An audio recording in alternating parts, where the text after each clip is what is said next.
Lord na today is the day for us to rejoice because sinabi sa atin ng Panginoon, we should be glad. This is the day that the Lord has made. We will be glad and rejoice in it. Amen? Amen.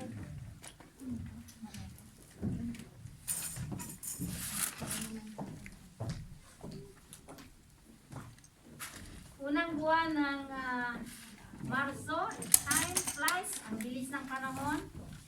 Natapos ang Enero, Pebrero, Marso na naman, no? Salamat sa pagpapala ng Panginoon, sa kanyang pag-iingat sa buhay ng bawat isa. Every day, araw-araw tayo ay iniingatan ng ating Panginoon. Amen. Para harap we can Unfailing protection. oo, yung everyday an expectation natin na andyan yung biyaya ng Panginoon. So we thank God for that. And sa hapong ito, naniniwala ako na yung January, February na pag-aaral natin, meron tayong mga natututunan. Amen? Amen. Ayaw natin na dumaan yung buwan na wala tayong na-exercise doon sa salita ng Panginoon. No? Ang ehemplo lang talaga sa ating pamumuhay kung paano tayo mamuhay ng may kabanalan ay ang ating Panginoong Jesus. Dahil sa kanyang pag-ibig sa atin, ang kanyang habag, tayo ay patuloy niyang pinalalakas, binibigyan niya tayo ng araw-araw na biyaya. Amen? And then, matutunan din natin na ang purpose natin, yung pamumuhay natin ay hindi lang para magtrabaho, gumising matulog, magtrabaho, magsaya. But the very purpose ng ating pamumuhay ay ang mahalin ng Diyos at mahalin ang ating kapwa. Amen? Amen. Naniniwala ako na merong pagkilos doon ng Panginoon sa buhay natin as we allowed ourselves to be moved, transformed by our Lord Jesus Christ. Loving God is obeying God. Amen? Nandiyan ang kanyang mga banal na salita na siyang magtuturo sa atin kung paano siya sundin. Sa standard ng Panginoon, pwede tayo makasunod. Amen? And sa hapong ito, dadako tayo sa pag-aaral muli natin sa banal na salita ng ating Panginoon. Let us all rise up. Kasi read tatlong talata ito na tatlong aklat ang ating bubuksan from Ecclesiastes chapter 3 verse 1. Let's all read together. There is a time for everything and a season for every activity under heaven. Takbo tayo sa Matthew 4:19. Dahil dito tatakbo ang ating pag-aaral.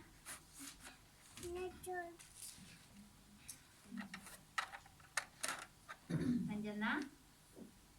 Sabi dito ng Panginoon, come follow me, Jesus said, and I will make you fishers of men. And, balik tayo sa Isaiah 1:19.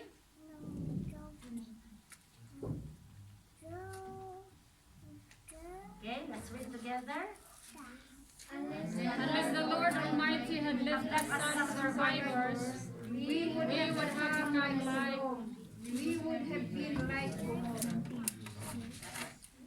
Isaiah 1:19. I think it's if you are willing, if you are willing and obedient, you will eat the good things of the land. Napakaganda. Let's pray, Father. We receive your word as you have said that kapag kami ay willing and obedient, we will receive the blessings intended for us today. Maraming salamat sa pagpapala na ibinuhos mo na sa buhay po namin dahil naririto kami. Because this is the best place where we can receive your blessings. Empower us, Lord.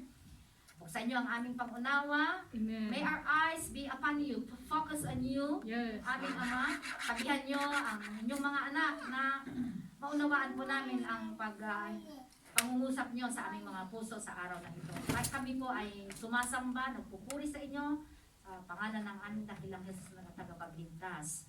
Amen. Amen. Tayo lahat ay makakaupo. Praise God. Sa ating mga binasa in Ecclesiastes 3, sabi natin na in everything there is a season. Sa lahat ng bagay, merong panahon. Dahil we serve, tayo ay naninilbihan sa ating Diyos, we serve a God of seasons. Dahil siya ang lumikha ng season, amen? Yung winter, spring, summer, and fall. Alam ko na alam na natin ito, but gusto ko lang maunawaan natin yung season sa ating pamumuhay. Dito sa ibabaw ng lupa, the planet Earth, yung season na to ay tinatawag natin na, yung Earth kasi nag-rotate siya sa sun, sa araw, no? Ang araw steady, so nag-orbit yung Earth doon. Kaya, the season change, pag nag-winter, nag-summer, nag-change yun because yung nagtitilt yung axis, yung northern hemisphere, southern hemisphere, nandoon, nagtitilt. Doon, nagre-revolve siya around the sun. Hindi yung sun ang umiikot, kundi yung planet Earth. Kaya nagbabago yung season, may winter, summer, spring, fall.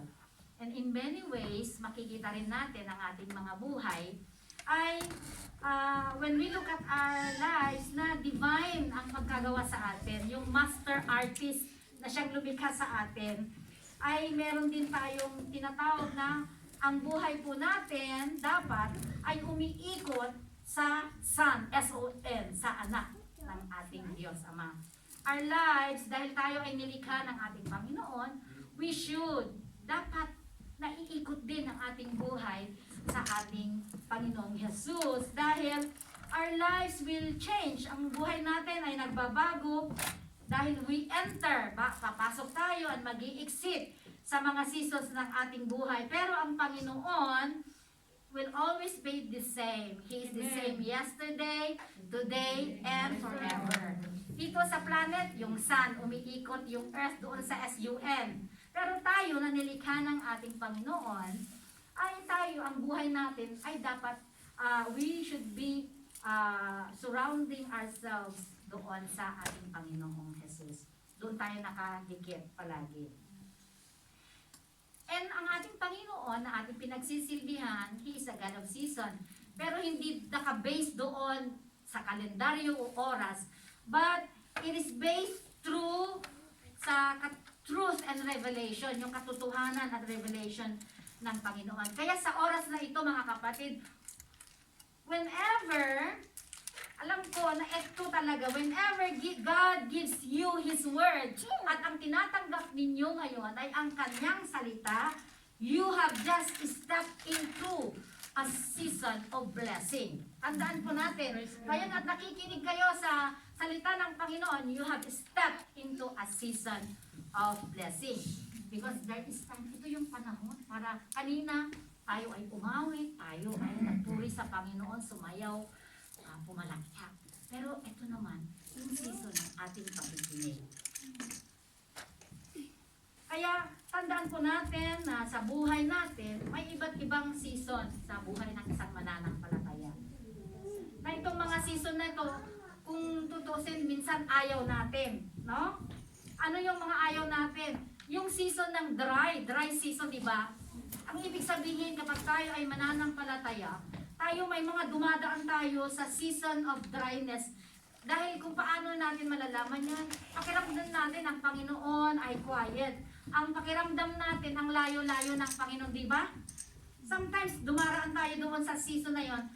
Ito ay nangyayari kapag meron tayong mga pinagdadaanang sa salimuot na bagay. Kaya pakiramdam natin ang layo-layo ng Panginoon. Or, hindi lang dahil meron tayong pinagdadaanan na masalimuot sa buhay, or maybe, ang ating puso ay half-hearted, hindi fully devoted sa Panginoon.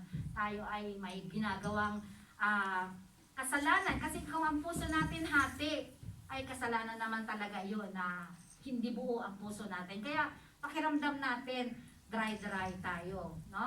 Ang layo-layo ng Lord. But actually, ang remedy po dito sa season na natin na ito, na kailangan natin all the more na lumapit tayo sa Panginoon. Sa ating paglapit sa Panginoon, kailangan po nating patuloy na basahin ang kanyang salita at kausapin siya na He is just there. Pero sa buhay natin, merong mga season na ganito. Hindi lang po yun. Yung season ng waiting. No? Yun ang pinakamahirap din na season sa buhay natin dahil yung pag-aantay na yun para ma-fulfill yung purpose na o ma-fulfill yung promise ng Panginoon. Pero tingnan din po natin, yung season, yung panahon ng pag-aantay ay panahon na kung saan ang ating Panginoon ay tinatapyas tayo, meron siyang tinatanggal sa atin. Mga bagay-bagay na hindi natin kailangan, hindi nakakatulong sa ating buhay. Kailangan alisin yun. Kaya minsan nag-aantay tayo. Oh, wag madali, no? Those are seasons na kailangan natin. Kaya nga sabi ko kanina, yung season na ito, ayaw na ayaw natin eh. Pero yung mga season na ito, we will learn something. Kung hindi tayo dadaan dito, hindi natin malalaman kung ano nga ba talaga, paano natin ayusin ang buhay natin. And then yung season din ng yung busyness, yung grinding. Alam mo yung yung grinder, paikot-ikot. Minsan, season ng busy. Pag busy, walang panahon sa Panginoon. No? Kaya nga, alam nyo, palagi kong naririnig noon sa mga kapatiran natin na walang panahon. Trabaho, busy. Kulang ang oras. Kaya nga, inalaw ng Lord itong COVID na-stop tayo sa ating bahay para walang rason para sabihin natin na busy. Saan ka na busy? Hindi ka naman nalabas. Andun ka lang sa bahay. So yung mga panahon na yan, seasons of grinding, ang inilalagay sa atin ng Panginoon, we have to put our priority. Ilagay natin ang priority natin na put God first. Hindi yung trabaho, hindi yung mga gawain. Dahil alam natin na hindi naman natin wala sa kamay natin. It is not in our hands para magawa natin lahat yung nais nating gawin. But ang tinuturo dito, yung time of busyness, i-put natin is ano ba ang priority natin? Ang trabaho, ang Panginoon. Ang pamilya o ang Panginoon. Ilagay natin in tamang lugar ang mga priorities natin. Amen? So yung season na ito, seasons of dryness, seasons of waiting, seasons of grinding, and then meron pa ding season na wala ka namang ginagawa, you are serving the Lord, you are honoring Him, pero seasons of spiritual warfare. Di ba? Okay ka naman, you know that you are serving the Lord faithfully. Pero bakit ang daming warfare na nangyayari? Amen? Tingnan natin yung buhay ni Job. Diba? Okay naman siya. He is honoring God in his life, pero dumaan siya sa warfare. Ibig sabihin, ang ating struggle is not against flesh and blood, but by the spiritual forces. Basahin natin. Buksan ko lang yung Ephesians 6:12. Para makita natin na itong season ng spiritual warfare, maging aware tayo. Kung meron sa inyong dumadaan sa ganito na sitwasyon. For finally be strong in the Lord and in His mighty power. Put on the full armor of God so that you can take your stand against the devil's schemes. Yung mga hindi natin nakikita, pero meron tayong mga pinagdadaanan. For our struggle is not against flesh and blood, but against the rulers, against the authorities, against the powers of this dark world, and against the spiritual forces of evil in the heavenly realms. Kaya nga kapag tayo ay dumadaan sa warfare, ang gagawin natin, gamitin natin ang salita ng Panginoon para puksain ang gawain ng kaaway na hindi natin nakikita pero merong epekto doon sa ating buhay. Minsan may mga salot na dumarating na ito ay warfare. Kailangan natin ipaglaban yung position natin bilang mga anak ng Panginoon. So these are seasons sa buhay ng isang Kristiyano. At then season din, hindi lang naman palagi yung season ng ganito, pero season din ng happy season. Paano yon? Sometimes yun nga yung blessing, dumating yung blessing, o nakapag-asawa ka, o merong baby, wala si Ria. Yung mga ganon seasons na merong promotion, merong mga bagay na adjustment. Everything is good news. Pero anong gagawin natin during the season is let us praise the Lord. Sing songs of praises, of gladness to Him. So yun yung mga season. Most of this, ang gusto lang talaga natin yung huli, no? Yung happy season. But remember na ang season, yung mga ayaw natin, ayaw ko yung dry, ayaw ko yung waiting, tagal mag-antay, yung right man o right position sa. Di ba? Naranasan nyo yan na, ang hirap mag-antay, 2 taon nag-aantay ka ng pagpapala. No? Pero remember, wala tayong matutunan if you do not go through this season. Kaya kung anumang season ka ngayon dumadaan, learn from this season. Remember, tandaan po natin mga kapatid, dahil dumaraan ka sa ganitong sitwasyon, sa season sa inyong buhay, ay tapos ay yung hindi ka mahal ng Panginoon. God is not done with you. Dahil according to the word of God in Philippians 1 verse 6, verse 8 or 6, Philippians 1:6, that He who began a good work in you. Ang Diyos na nagsimula ng mabuting gawa ay simulain sa buhay natin, will bring it on to completion in Christ Jesus. Ibig sabihin, kapag season natin na kung anong season ka, alam mo yan kapatid, some of you might be in a season of dryness or a season of waiting. Ibig sabihin, you are stepping into a new season of your life. Hindi ito masama, ha? Meron itong positive na bunga sa atin. At sa habang ito gusto ko na mayroon tayong matututunan, pag-aaralan natin yung buhay ni Apostle Peter, yung disipulo ng ating Panginoong Hesus, na pwede tayong ma-identify, pwede nating ma-identify yung sarili natin sa buhay ni Apostle Peter at makakatulong sa atin, sa ating pamumuhay. Number 1 na una kong ituturo sa inyo, stepping into a new season brings new changes. Nagbibigay ng bagong simulahin sa atin.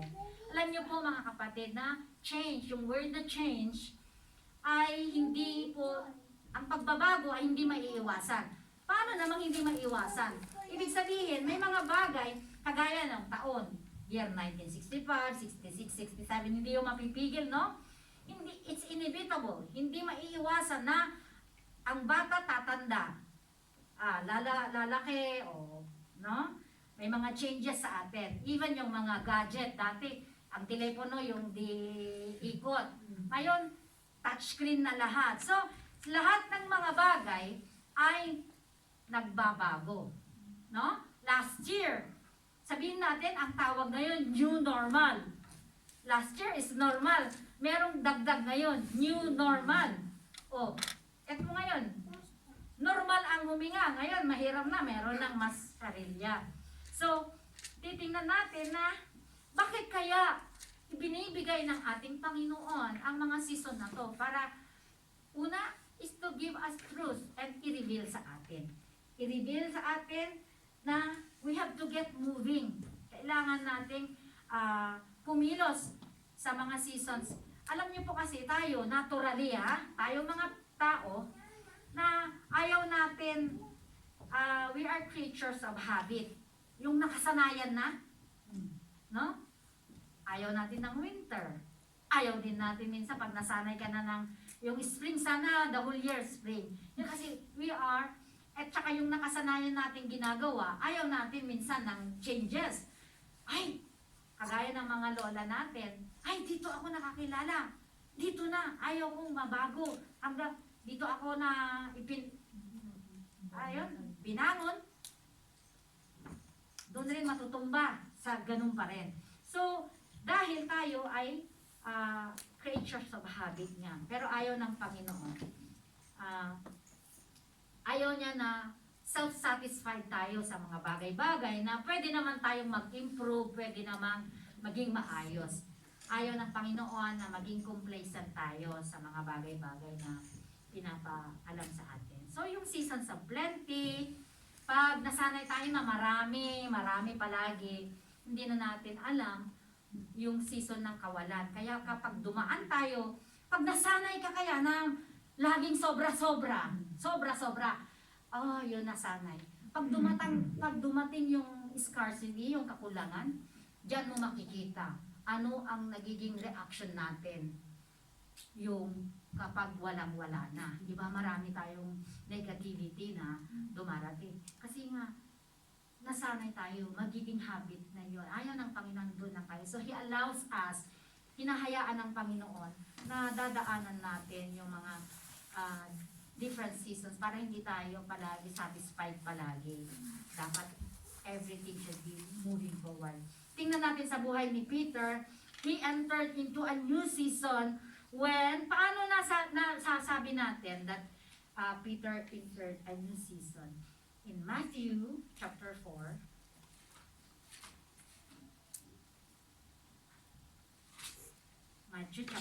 as Jesus was walking beside the Sea of Galilee, he saw two brothers, Simon called Peter and his brother Andrew. They were casting a net into the lake, for they were fishermen. 19, sabi niya, "Come, follow me," Jesus said, "and I will make you fishers of men."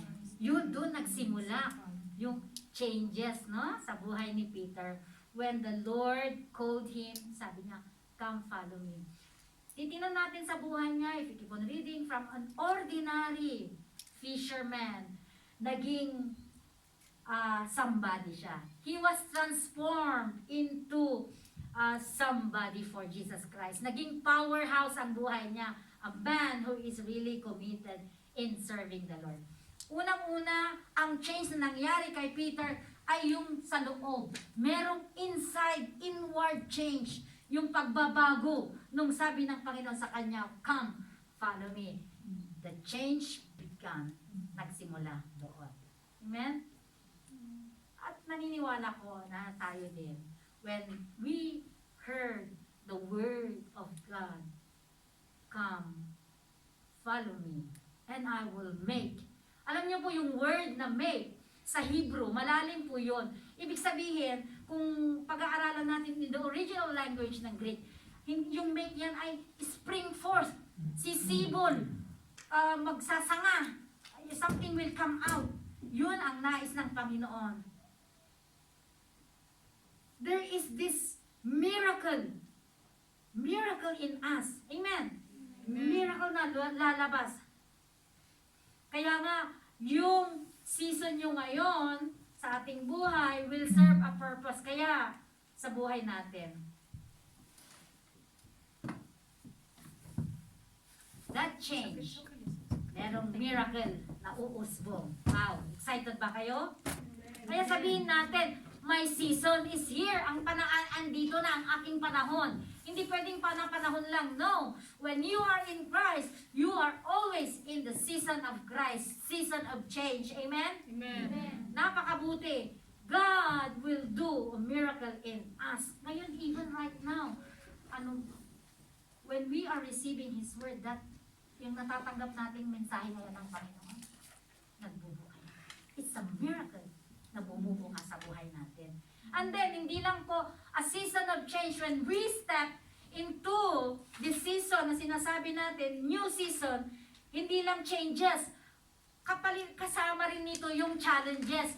We will be facing new challenges. Nung tinawag si Peter ng ating Panginoon, sabi niya, "Come, follow me." Naku, nandun yung mga, nung sumunod na siya, may mga challenges na hinarap si Apostle Peter. Ano yon? Yung pananampalataya ni Peter was challenged. Kailangan eh. Bakit? In Matthew 14. Basahin natin. Matthew 14.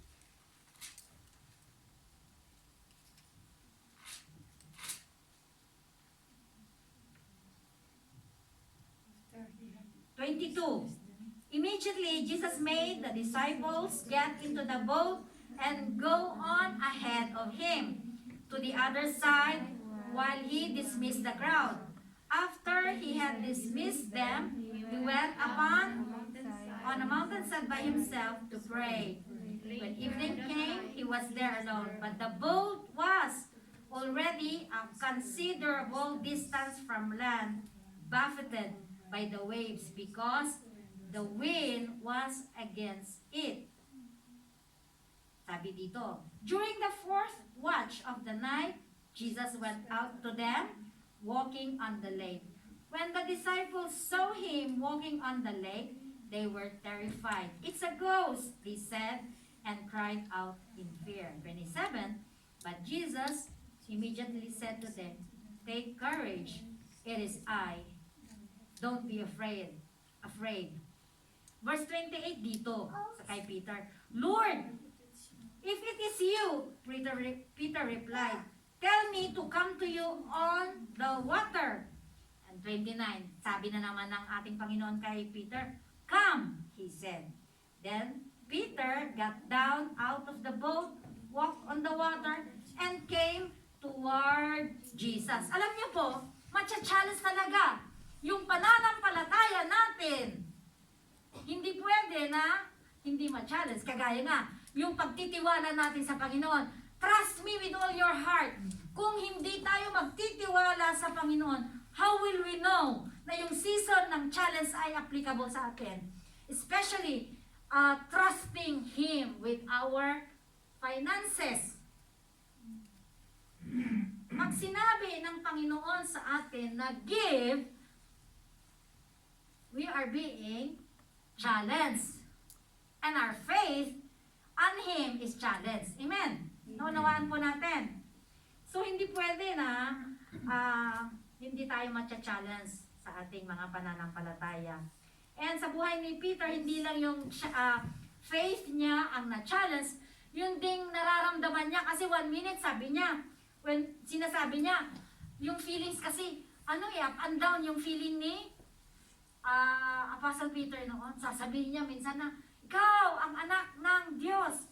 Tapos, at 1 minute na naman, nire-rebuke siya ni Jesus. So, ibig sabihin, there are challenges sa buhay ni Apostle Peter. No? And even sa kanyang pagiging servant, yung humility. It was challenged when Jesus became a servant nung hinugasan niya ang mga paa ng kanyang mga disipulo. That is very humbling, no? Humility is being challenged. Tayo din.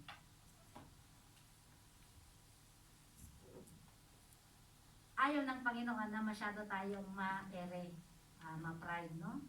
Sometimes God has to bring us into that level of humility para maunawaan natin. Ma-challenge ang ating pride, ang ating ego. Ibababa tayo ng Panginoon.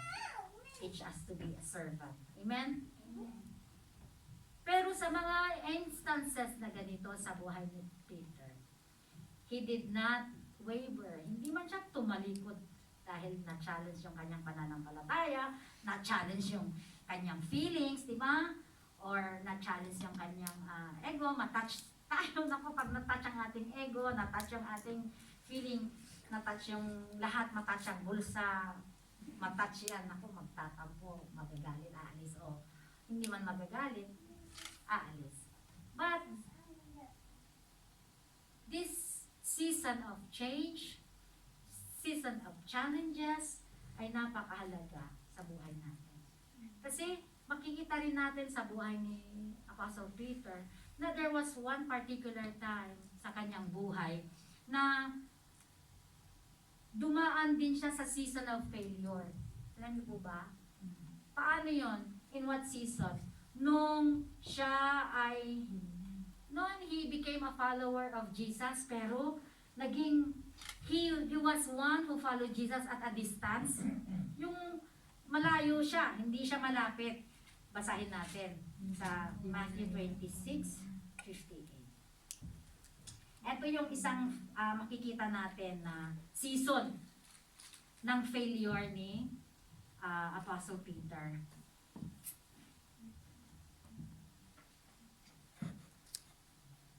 Okay. But Peter followed him at a distance, right up to the courtyard of the high priest. He entered and sat down with the guards to see the outcome. No, ito nung ang ating Panginoon ay inaresto at dinala siya sa mga hukuman, nandun lang si Peter. He followed at a distance. Nandun lang siya. Pero makikita rin natin in 69 hanggang 75, now Peter was sitting out in the courtyard and a servant girl came to him. You also were with Jesus of Galilee, she said. But Peter denied before them all, I don't know him, hindi ko siya kilala. Sabi niya, anong pinagsasabi mo? Hindi ko siya kilala. Yan ang sabi ni Peter.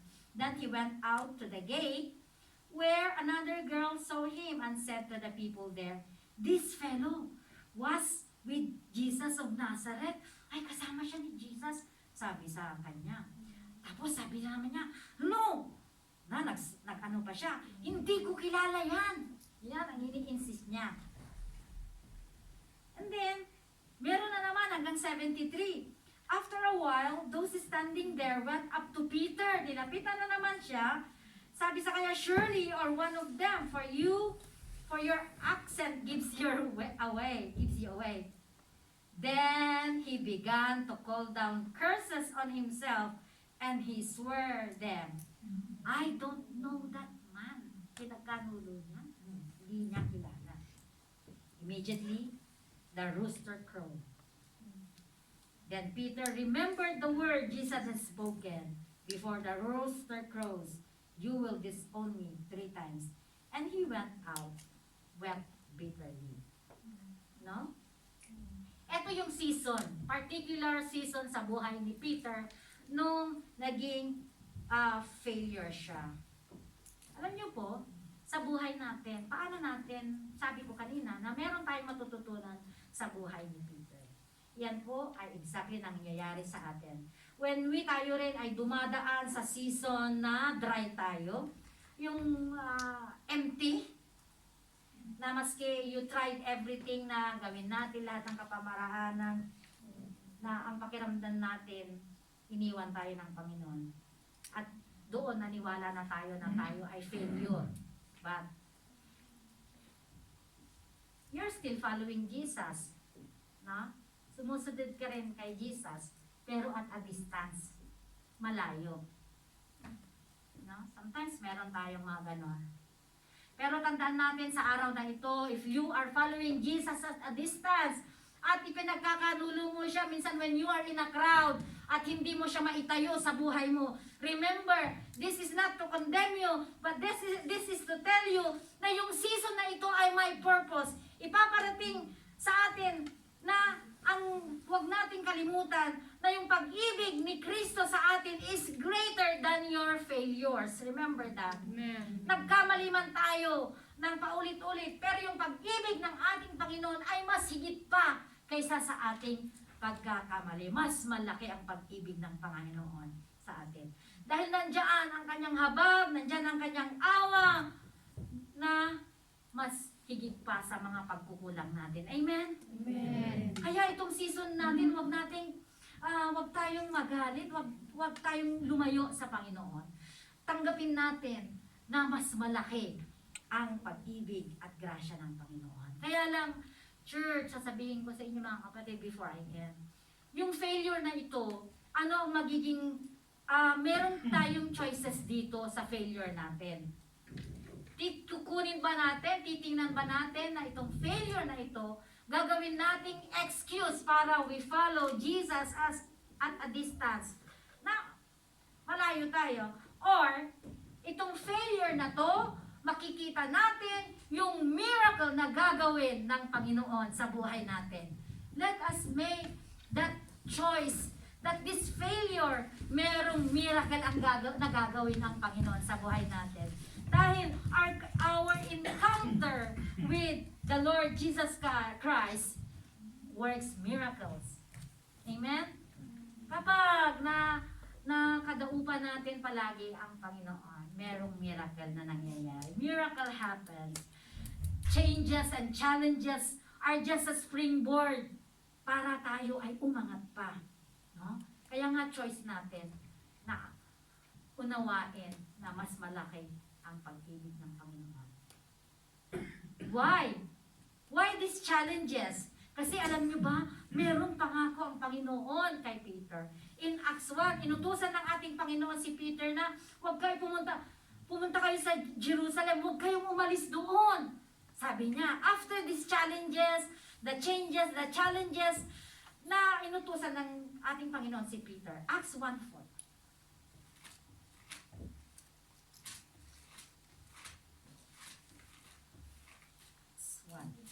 Yan, sabi dito, salita ng Panginoon, on one occasion while he was eating with them, he gave them this command, do not leave Jerusalem, but wait for the gift my Father promised, which you have heard me speak about. For John baptized with water, but in a few days you will be baptized with the Holy Spirit. Yun.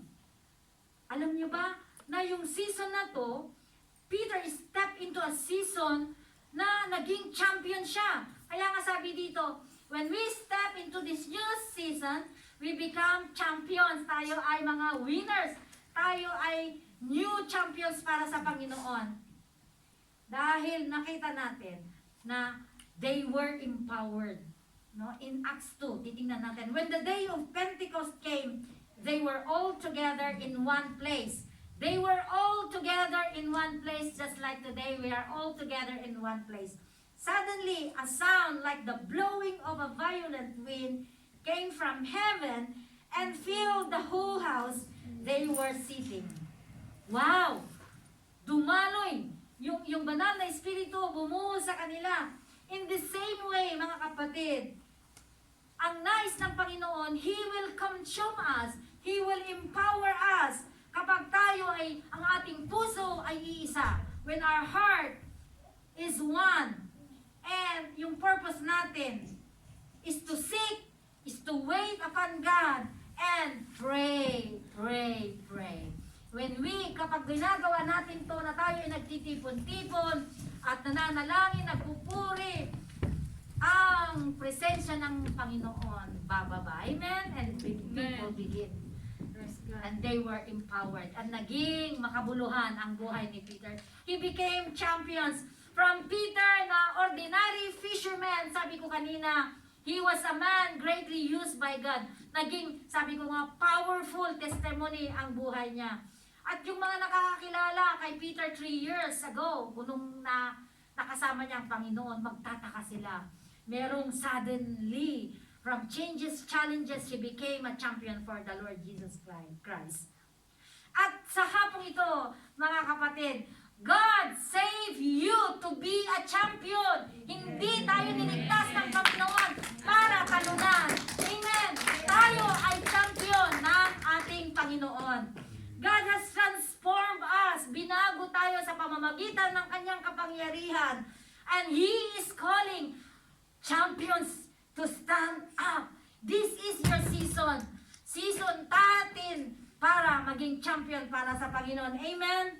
A new season, sabi ko nga, a new season of power, a new season of prosperity. Nakita natin, ang ating mga kaibigan, ating mga pamilya, ating mga kakilala, makikita nila that Christ, we carry the name of Jesus. Makikita nila ang Kristo sa ating buhay, ibang-iba na. Amen? Amen. Kasi, eto yung season natin. We are stepping into a season where the Lord is going to open up, bubuksan ng Panginoon ang pagpapala mula sa langit at ibubuhos niya sa buhay natin. Amen? Amen. Oh, hallelujah. Ay, ganyan kabuti ang Panginoon. God will open up the heavens and release this season of blessings. Yung mga depressed, wala na, nagiging masaya na, they begin to rejoice because they are champions. Wala na yung depression. Yung mga nakalimutan, yung hindi kalala, ngayon, they are being recognized. Hallelujah. And then, yung mga na-reject, if you feel rejected, today you are accepted by Jesus Christ. Everything, a season of change, from rejection to acceptance. Hallelujah. Kung may mga bigatin tayo na hindi natin maiangat, ang ating mga ulo, today we can rise up, we can lift up our heads and glorify God. Amen. Napakabuti ng Panginoon. At yung mga, those who are grieving, yung mga nagdadalamhati, the joy of the Lord will be manifested because God has transformed us. na hindi palagi na nabibigatan tayo, nalulungkot. At yung mga may karamdaman, marami na ditong testimony. Those who are sick, afflicted, will say, rise up, begin to serve God. Sila ay pinagaling ng Panginoon. And I can say, so many testimonies sa buhay natin that we are indeed the champions of our Lord Jesus Christ. Whatever was lost will be given back. Alam niyo po, testimony ka lang yon. Last year, yun din, hindi ako pala binayaran ng amo ko ng maayos. You know, this is a testimony that God has opened up blessings. And as I begin, sabi ko nga, napatuloy akong naninilbihan ng may katapatan sa aking amo na walang complain. I just serve the Lord. But then dumating yung time that God has opened, pour out that blessings. Dahil sabi ko, pinakita ko na ito. Sinabi ko sa amo ko na, amo, ganito pala yung rule ngayon. Sabi ng amo ko, sorry Mel, I made a mistake. Kaya ibinalik yung falta niyang bayad. Ibig sabihin, he failed to pay me the right amount. Today, this year, double na ang in-offer sa akin. It's because I deserve that, because God has blessed me and has opened. Marami rin akong narinig sa inyo, mga kapatid, that the Lord has blessed you, has opened. Seasons is here. Your season is here. Amen. Sabihin natin, my season is here. Ang panahon ko na ngayon. O ako ay champion. You know, by faith, hindi, wag mong sasabihin ikaw ay talunan. Ako ay champion dahil anak ka ng Panginoon. Hari ng mga hari, yung awitin natin, King of Kings, Majesty. He deserves the highest praise. And tayo rin, siya ang magpapala sa atin. Andyan ang fresh anointing ng Panginoon na mag-overflow sa atin. Sabi ni ng isang kapatid noon, hindi siya na-recognize. Her gifting is not being used. But today, she sees that God has placed her in a position where she can exercise her giftings and praise the Lord. That is that season. Season natin yan, mga kapatid. Even as a church, hindi itong building, kundi tayo bilang isang church. Season natin ito para maging champion para sa Panginoon. Amen? Amen. Amen. Tanggapin natin. Huwag natin i-reject yung mga changes. Tanggapin natin yung mga changes. Tanggapin natin yung challenges. Because out of this will come out champions. Maging mapagtagumpay tayong lahat. Amen? Hallelujah. Alam nyo yan ang that's the best part sa buhay natin. Now we see our lives being transformed from glory to glory. No?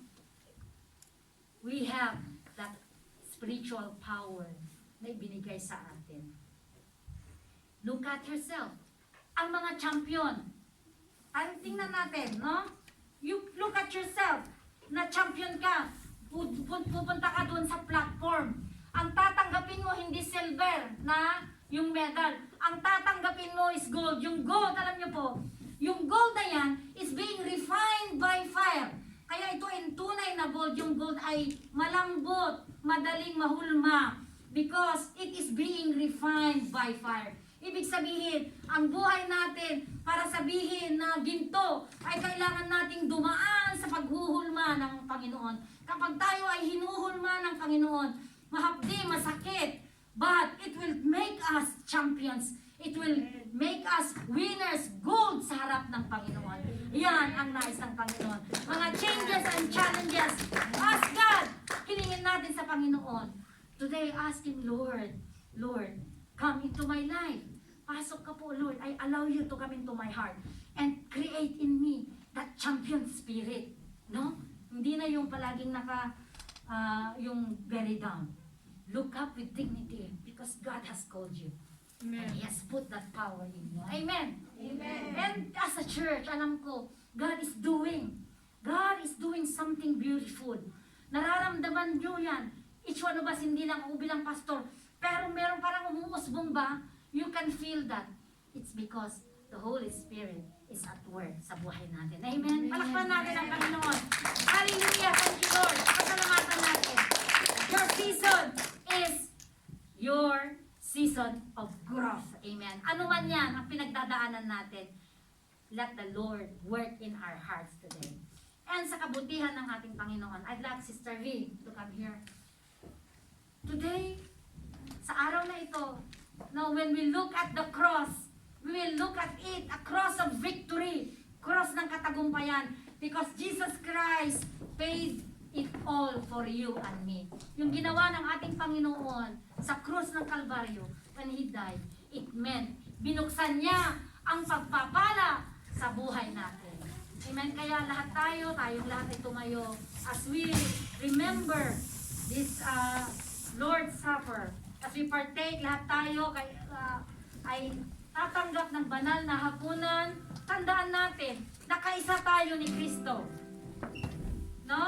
Ano man yung ginawa ng ating Panginoon, napakahalaga sa buhay natin. Amen? Amen. Hallelujah. Hallelujah. Tayo ay umawit para sa Panginoon.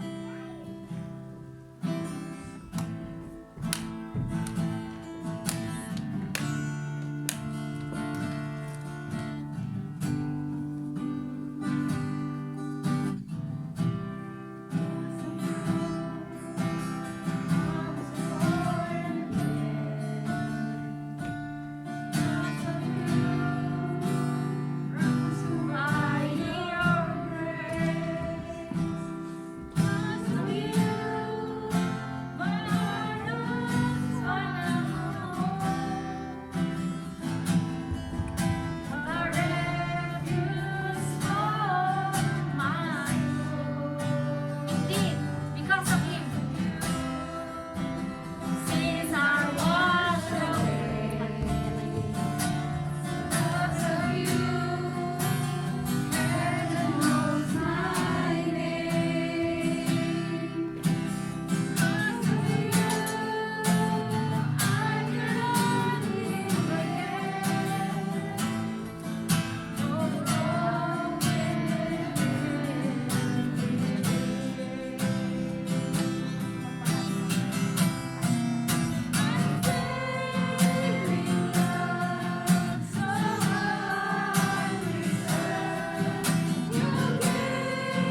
sabihin sa Panginoon sa araw na ito. Make it your commitment.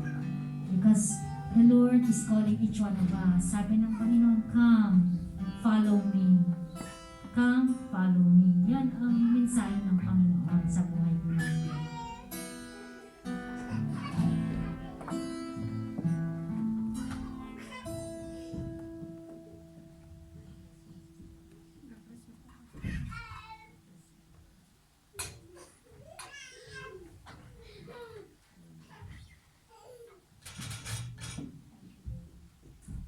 Thank you, Jesus.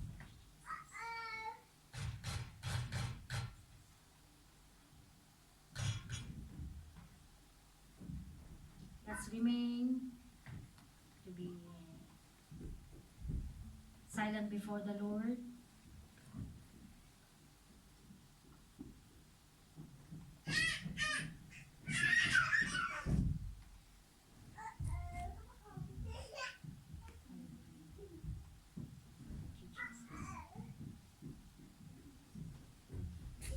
Taas natin ang tinapay, may pasasalamat. Thank you.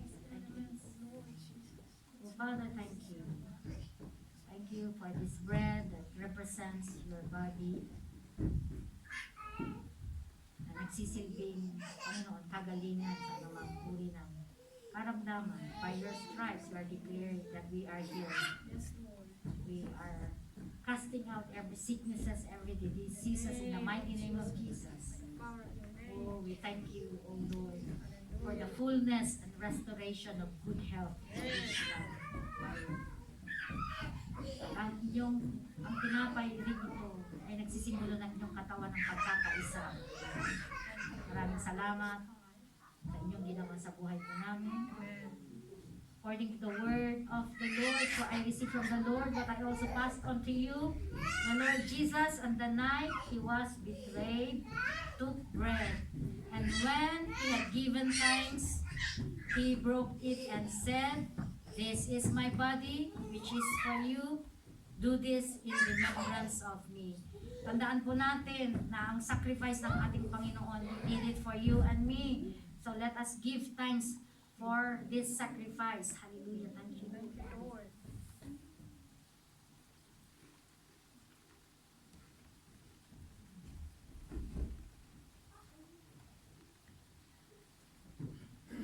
Let us raise up this element, this cup, in the same way. After supper, he took the cup, saying, "This cup is the new covenant in my blood. Do this whenever you drink it in remembrance of me." Sa pong paalala, mga kapatid, na sa pagtanggap natin ng copa, let our lives be a witness. Maging witness po tayo sa mga hindi pa nakakakilala sa Panginoon. Mamuhay tayo ng may kabanalan para sa kaluwalhatian ng pangalan ni Jesus na dala-dala natin wherever we go. Let's partake together with gratitude.